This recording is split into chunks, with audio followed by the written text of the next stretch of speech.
and I think that would change their mind. They inspired you to do this, didn't they? Yes. And to see them casting stones in your direction.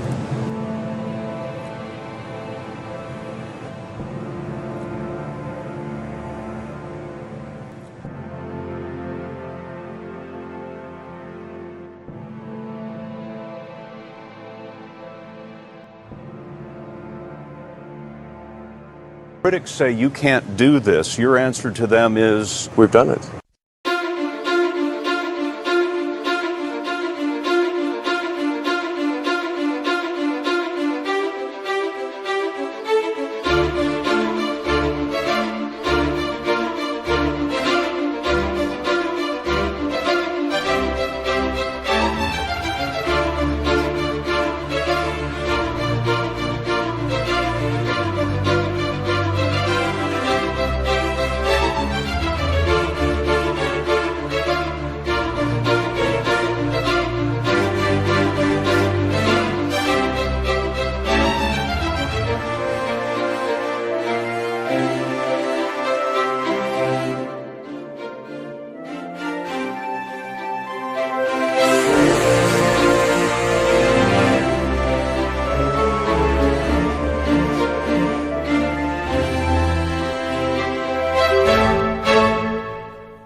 Fundamentally, the future is vastly more exciting and interesting if we're a spacefaring civilization and a multi-planet species than if we're not. You want to be inspired by things. You want to wake up in the morning and think the future is going to be great. And that's what being a spacefaring civilization is all about. It's about believing in the future and thinking that the future will be better than the past. And I can't think of anything more exciting than going out there and being among the stars. This is the updated design for well, we're sort of searching for the right name, but the code name at least is BFR.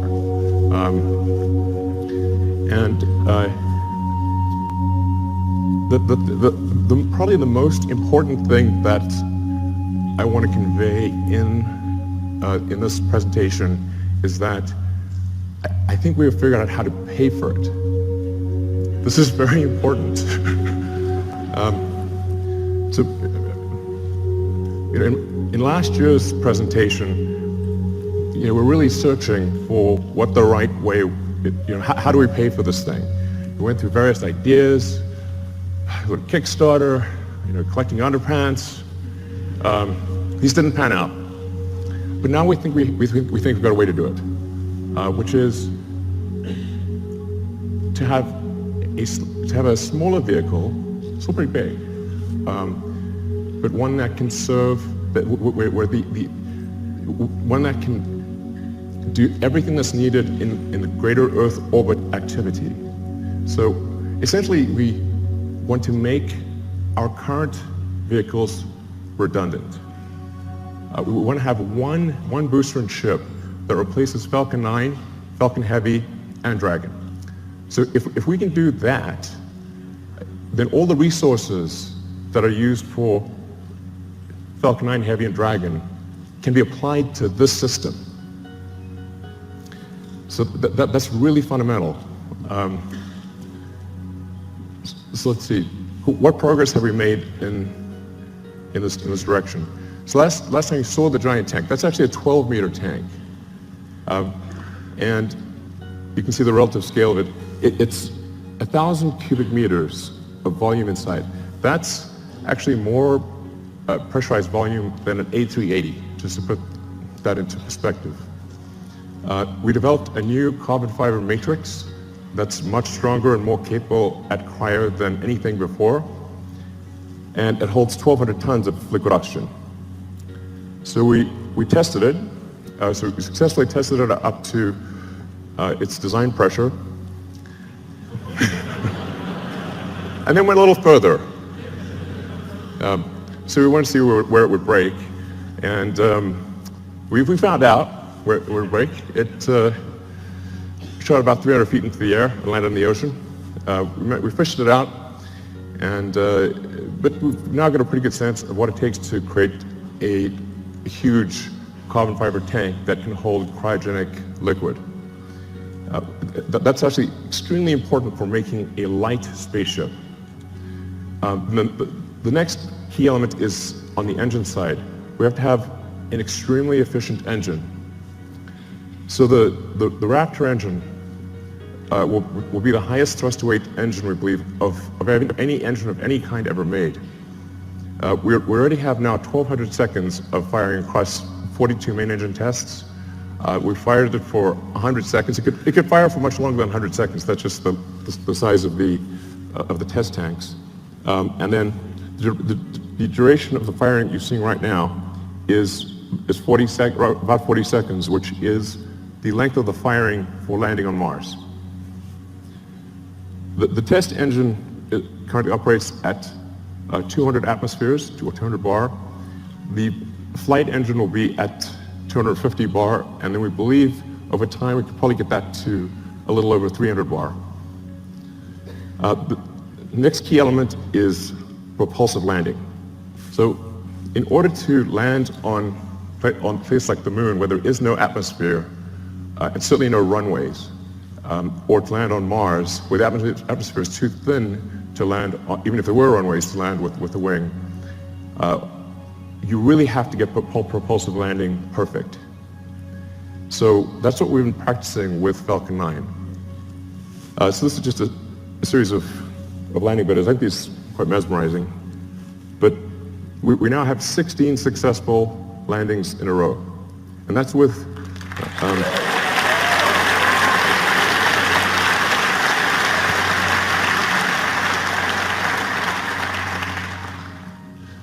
so it's 16 in a row, and that's with really without any redundancy.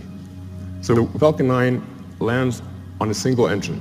And the final landing is always done with a single engine, whereas BFR will always have multi-engine out capability.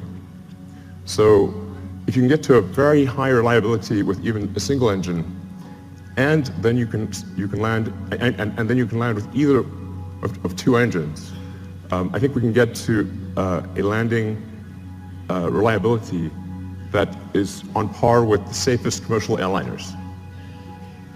So you can essentially count on the landing. It's not like you want minimum pucker factor on landing. And it can land with also very high precision. In fact, We believe the precision at this point is good enough for false landing that we do not need legs for the next version. It will literally land with so much precision, it will land back on its launch mounts. So the launch rate is also is increasing exponentially. Particularly when you take tanking or refilling on orbit into account, and taking the idea of establishing a self-sustaining base on Mars or the Moon or elsewhere seriously, you need ultimately thousands of ships and tens of thousands of retanking or refilling operations, which means you need many launches per day. You really need to be looking, in terms of how many landings are occurring, you need to be looking at your watch, not your calendar. So while this is quite a high launch rate that we're talking about here, by conventional standards, it's still a very small launch rate compared to what will ultimately be needed. But just for those who are unfamiliar with how many orbital launches occur every year, it's approximately 60 orbital launches occur per year, which means if SpaceX does do something like 30 launches next year, it'll be approximately half of all orbital launches that occur on Earth. The next thing is automated rendezvous and docking.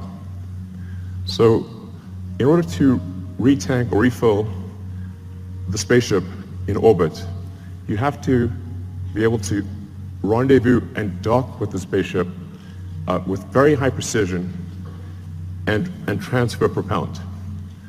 So that's one of the things that we've perfected with Dragon. Dragon 1 will do an automated rendezvous and docking without any pilot control to the space station. Dragon 1 currently uses the Canadarm for the final placement onto the space station.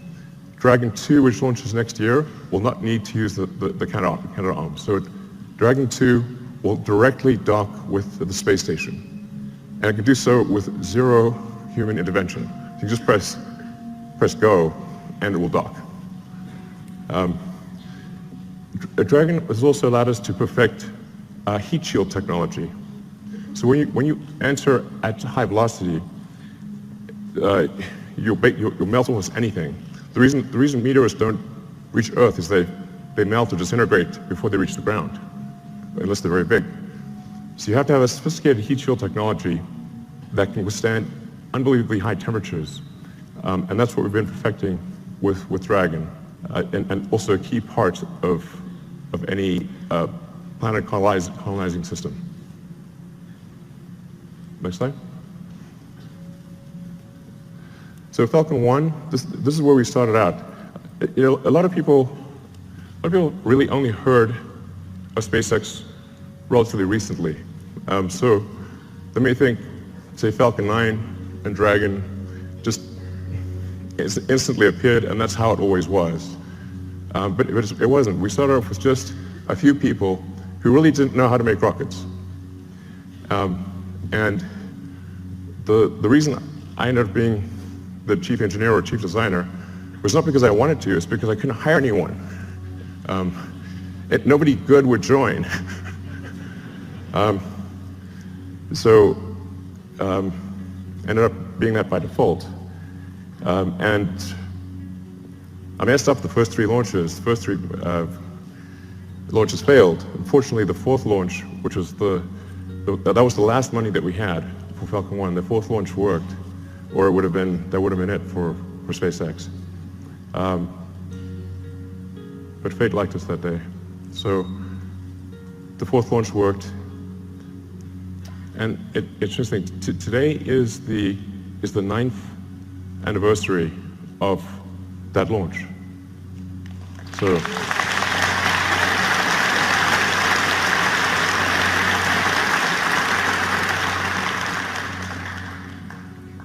I didn't realize that until I was told that just earlier today, but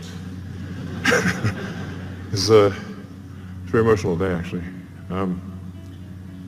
But Falcon 1 was quite a small rocket. When we're doing Falcon 1, we're really trying to figure out what is the smallest useful payload that we could get to orbit. I thought, okay, something around half a ton to orbit would be able to launch, that can launch a decent-sized small satellite to low Earth orbit, and that's why we sized Falcon 1. But it's really quite small compared to Falcon 9. So Falcon 9, particularly when you factor in payload, Falcon 9 is many times more, it's sort of on the order of 30 times more payload than Falcon 1. And Falcon 9 has reuse of the primary booster, which is the most expensive part of the rocket, and hopefully soon reuse of the fairing, the big nose cone at the front. So we think we can probably get to something like somewhere between 70 and 80% reusability with the Falcon 9 system. And hopefully towards the end of this year we'll be launching Falcon Heavy, which Falcon Heavy ended up being a much more complex program than we thought. It sounds easy. Let's show Falcon Heavy actually.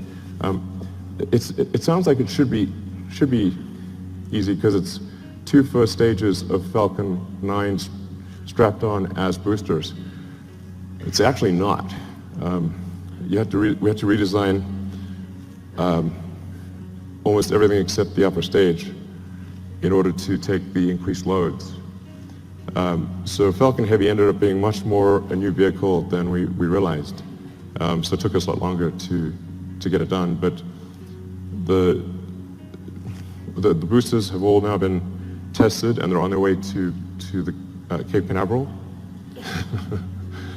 And we are now beginning serious development of BFR.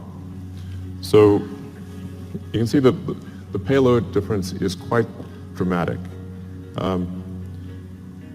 BFR in fully reusable configuration, without any orbital refueling, we expect to have a payload capability of 150 tons to low Earth orbit. So, and that compares to about 30 for Falcon Heavy, which is partially reusable.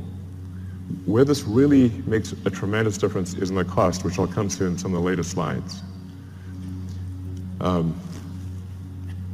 let's go to the next slide. And just by the way, so with BFR, you can get a sense of scale by looking at the tiny person there. It's really quite a big vehicle. Main body diameter is about 9 meters or 30 feet. And it consists of, the booster is lifted by 31 Raptor engines that produce a thrust of about 5,400 tons, lifting a 4,400 ton vehicle straight up.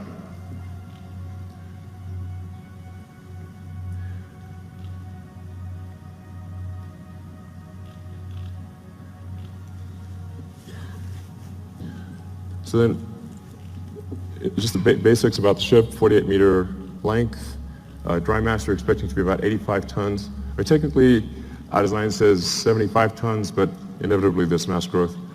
And that ship will contain 1,100 tons propellant with a ascent design of 150 tons and a return mass of 50.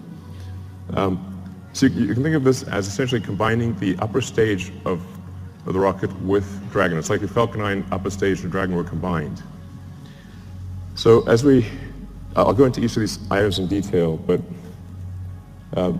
you've got the engine section in the rear, the propellant tanks in the middle, and then a large payload bay in the front. And that payload bay is actually 8 stories tall. In fact, you can fit a whole stack of Falcon 1 rockets in the payload bay. Compared to the design I showed last time, you'll see that there is a small delta wing at the back of the rocket. The reason for that is in order to expand the mission envelope of the BFR spaceship. Depending on whether you're landing or you're entering.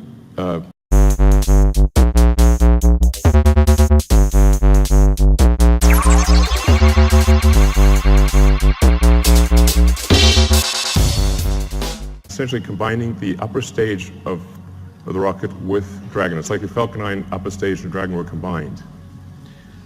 So I'll go into each of these items in detail, but you've got obviously the engine section on the rear, the propellant tanks in the middle, and then a large payload bay in the front. And that payload bay is actually 8 stories tall. In fact, you can fit a whole stack of Falcon 1 rockets in the payload bay. Compared to the design I showed last time, you'll see that there is a small delta wing at the back of the rocket. The reason for that is in order to expand the mission envelope of the BFR spaceship. Depending on whether you're landing or you're entering a planet or a moon that has no atmosphere, a thin atmosphere, or a dense atmosphere, and depending on whether you're re-entering with no payload in the front, a small payload, or a heavy payload, you have to balance the rocket out as it's coming in. And so the delta wing at the back, which also includes a split flap for pitch and roll control, allows us to control the pitch angle despite having a wide range of payloads in the nose and a wide range of atmospheric densities. So we try to avoid having the delta wing, but it was necessary in order to generalize the capability of the spaceship such that it could land anywhere in the solar system. So let's look at a couple of things in detail.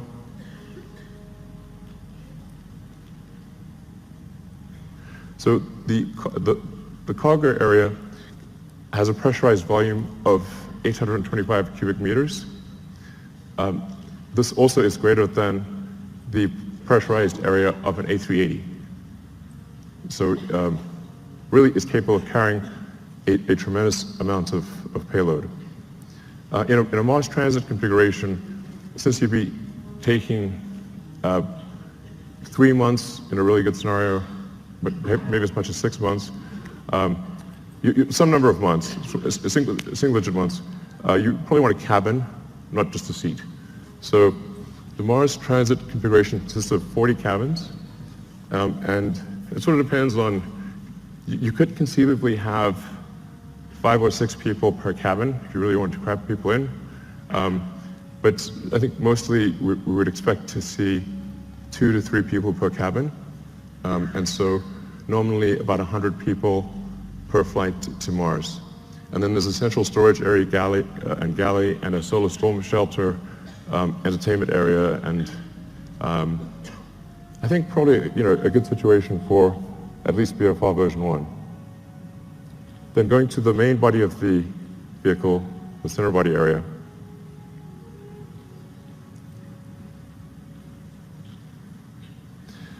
This is where the propellant is located. And this is subcooled methane and oxygen. So as you chill the methane and oxygen below its liquid point, you get a fairly meaningful density increase. You get on the order of 10 to 12% density increase, which makes quite a big difference for the propellant load. So we're expecting to carry 240 tons of CH4 and 860 tons of oxygen. In the fuel tank are header tanks. So when you come in for a landing, your orientation may change quite significantly, so you can't have the propellant just slushing around all over in the main tanks. You have to have the header tanks that can feed the main engines with precision. So that's what you see immersed in the fuel tank. Then the engine section.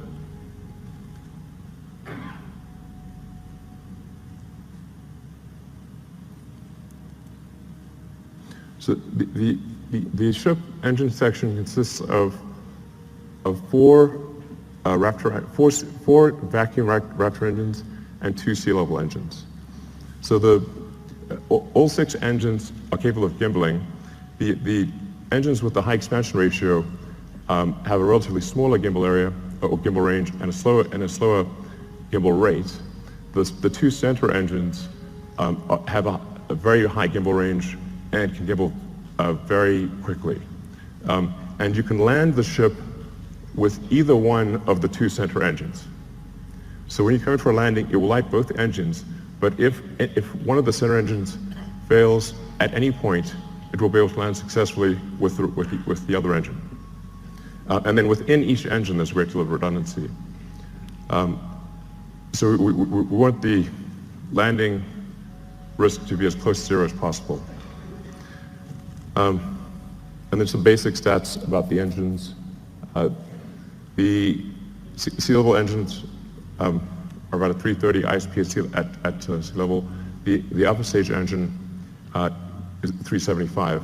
Now, this is version 1. So I think over time, there's potential to increase that specific impulse by 5 to 10 seconds. And as I was mentioning, also increase the chamber pressure by 50 bar or so. And then for refilling, where you just saw, the two ships would actually mate at the rear section. They would use the same mating interface that they used to connect to the booster on liftoff. So we'd reuse that mating interface and reuse the propellant fill lines that are used when the booster is, when the ship is on the booster. And then to transfer propellant, it becomes very simple. Use control thrusters to accelerate in the direction that you want to empty. So, if you accelerate in this direction, propellant goes that way, and you transfer the propellant very easily into from the tanker to the ship. So going to rocket capability. This gives you sort of a rough sense of rocket capability, starting off at the low end with the Falcon 1 at a half ton, and then going up to BFR at 150. So I think it's important to note that the BFR has more capability than Saturn V, even with full reusability. But here's the really important fundamental point. Let's look at the launch cost.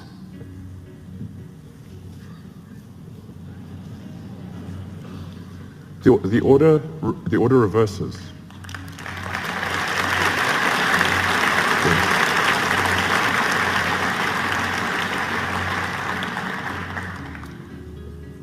Now, at first glance, this may seem ridiculous, but it's not. The same is true of aircraft. If you bought, say, a small single-engine turboprop aircraft, that would be $1.5 to $2 million. To charter a 747 from California to Australia is $500,000, there and back. The single-engine turboprop can't even get to Australia. So a fully reusable system, like a fully reusable giant aircraft like a 747, costs a third as much as an expendable tiny aircraft. In one case, you have to build an entire aircraft. In the other case, you just have to refuel something. So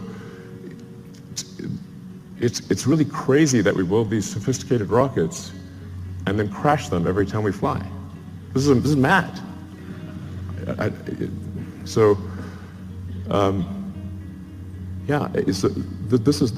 can't emphasize how profound this is and how important reusability is. And often I'll be told, but you could get more payload if you made it expendable. I say, yes, you could also get more payload from an aircraft if you got rid of the landing gear and the flaps and just parachute it out when you got to your destination. But that would be crazy, and you would sell 0 aircraft. So reusability is absolutely fundamental. Now I want to talk about the value of orbital refilling. This is also extremely important. So if you just fly BFR to orbit and don't do any refilling, it's pretty good. You'll get 150 tons to low Earth orbit and have no fuel to go anywhere else. However, if you send up tankers and refill in orbit, you can refill the tanks all the way to the top and get 150 tons all the way to Mars. And if the tanker has high reuse capability, then you're just paying for the cost of propellant. And the cost of oxygen is extremely low, and the cost of methane is extremely low. So if that's all you're dealing with, the cost of refilling your spaceship on orbit is tiny, and you can get 150 tons all the way to Mars. So automated rendezvous and docking and refilling, absolutely fundamental. So then getting back to the question of how do we pay for this system, this was really, I said, quite a profound, I wouldn't call it breakthrough, but realization that if we can build a system that cannibalizes our own products, makes our own products redundant, then all of the resources, which are quite enormous, that are used for Falcon 9 Heavy and Dragon, can be applied to one system.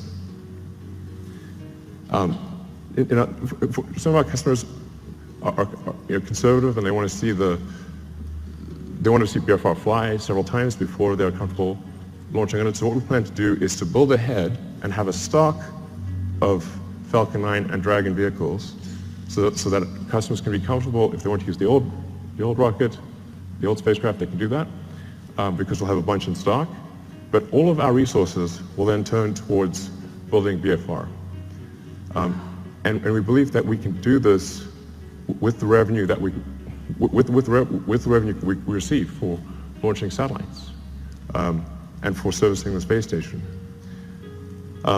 So going to the satellites portion, the size of this being a 9-meter diameter vehicle is a huge enabler for new satellites.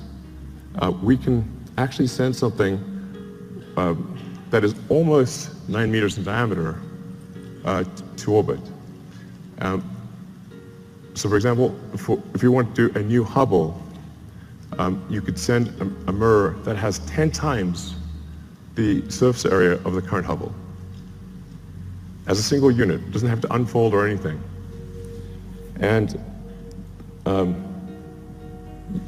you can send a large number of small satellites. You can do whatever you like. You can actually also go around, and if you wanted to collect old satellites or clean up space debris, you can just use the sort of chomper over there and go around and collect satellites or collect space debris if you want. So that may be something we have to do in the future. But that fairing would open up and retract and come back down. So it enables launching of Earth satellites that are significantly larger than anything we've done before, or significantly more satellites at a time than anything that's been done before. It's also intended to be able to service the space station.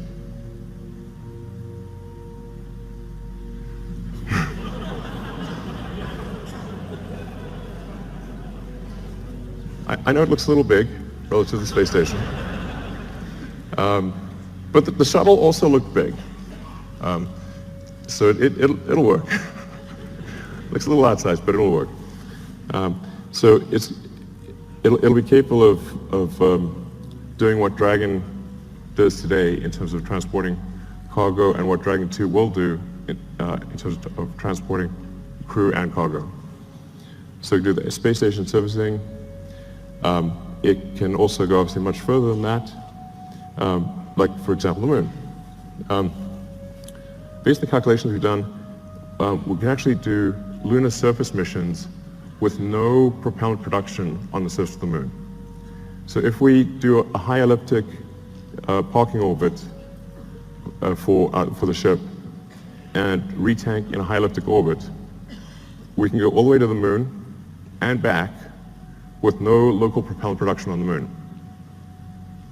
So I think that would enable the creation of moon base alpha or some sort of lunar base.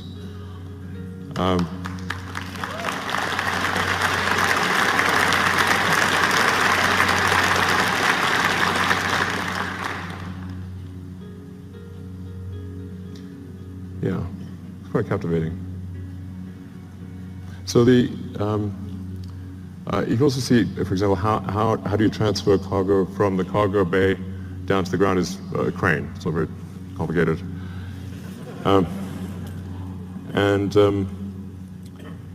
Yeah, but so this will enable the creation of a lunar base.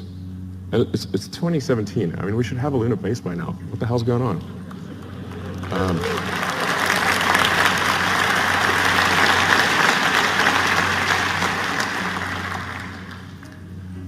And then, of course, Mars,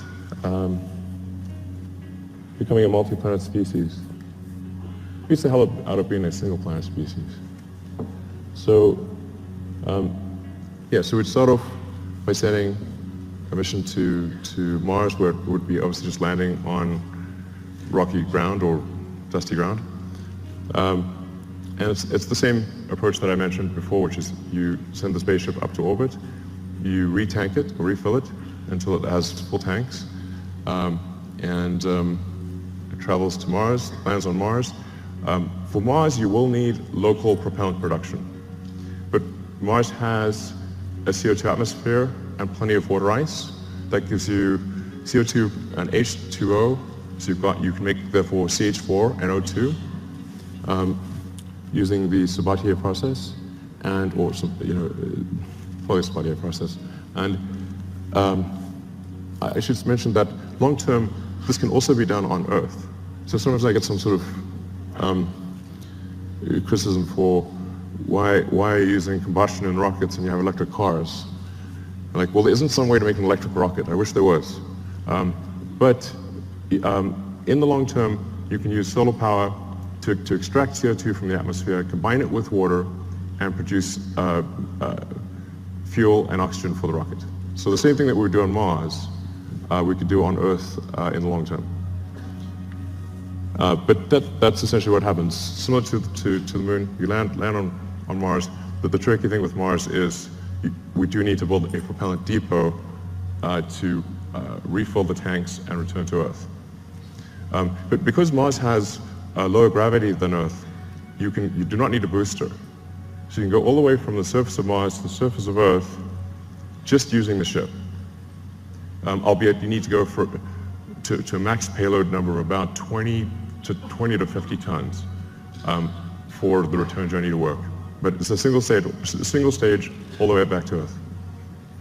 And I'll show you so this is the true physics simulation.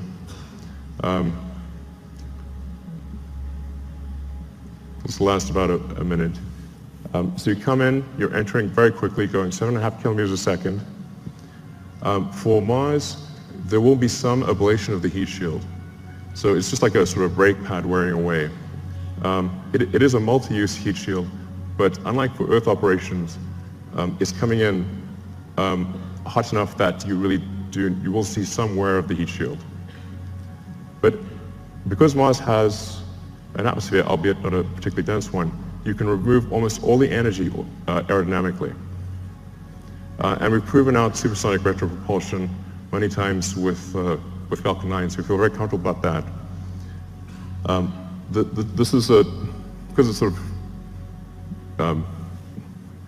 you can see it's sort of a mesh system. It's not meant to be sort of particularly pretty because it's just trying to simulate the physics of it. But the size of the cone gives you a rough approximation for how much thrust the engines are producing.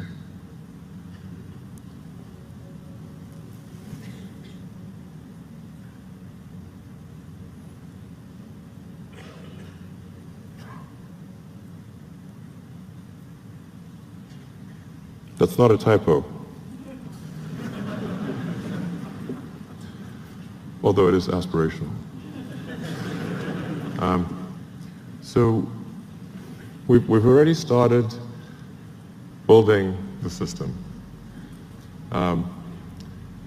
The tooling for the main tanks has been ordered. The facility is being built. We will start construction of the first ship around the second quarter of next year, so in about 6 to 9 months, we should start building the first ship. I feel fairly confident that we can complete the ship and be ready for launch in about 5 years. 5 years seems like a long time to me.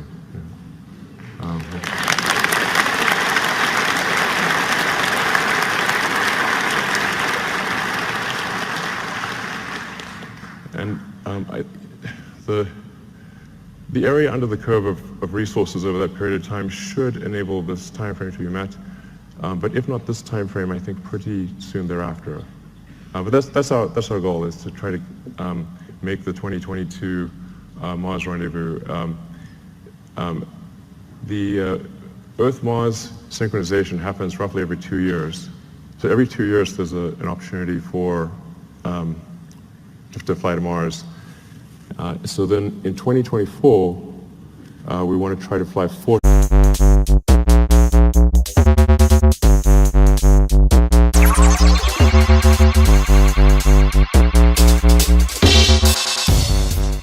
ship. I feel fairly confident that we can complete the ship and be ready for launch in about 5 years. 5 years seems like a long time to me.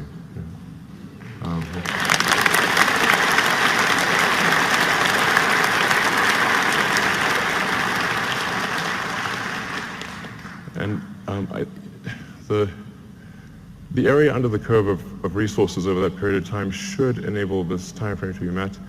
But if not this time frame, I think pretty soon thereafter. But that's our goal, is to try to make the 2022 Mars rendezvous. The Earth-Mars synchronization happens roughly every 2 years. So every 2 years there's an opportunity for to fly to Mars. So then in 2024, we want to try to fly 4 ships, 2 of which would be crewed, and 2 of which two cargo and two crew. The goal of these initial missions is to find the best source of water. That's for the first mission, and then the second mission, the goal is to build the propellant plant. So we should, particularly with 6 ships, there have plenty of landed mass to construct the propellant depot, which will consist of a large array of solar panels, very large array, and then everything necessary to mine and refine water, and then draw the CO2 out of the atmosphere, and then create and store deep cryo CH4 and O2. Then build up the base, starting obviously with one ship, then multiple ships, then start building out the city, then making the city bigger, even bigger.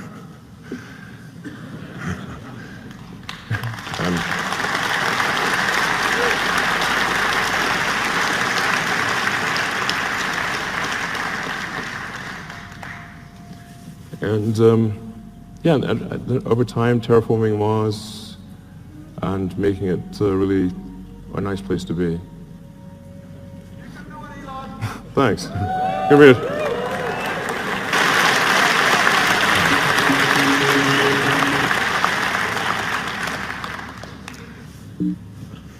Mountain. So the great thing about going to space is there's no friction. So once you're out of the atmosphere, you will go, it will be smooth as silk, no turbulence, nothing. There's no weather, there's no atmosphere. And you can get to most long distance places, like I said, in less than half an hour. And if we're building this thing to go to the moon and Mars, then why not go to other places on Earth as well? All right, thank you.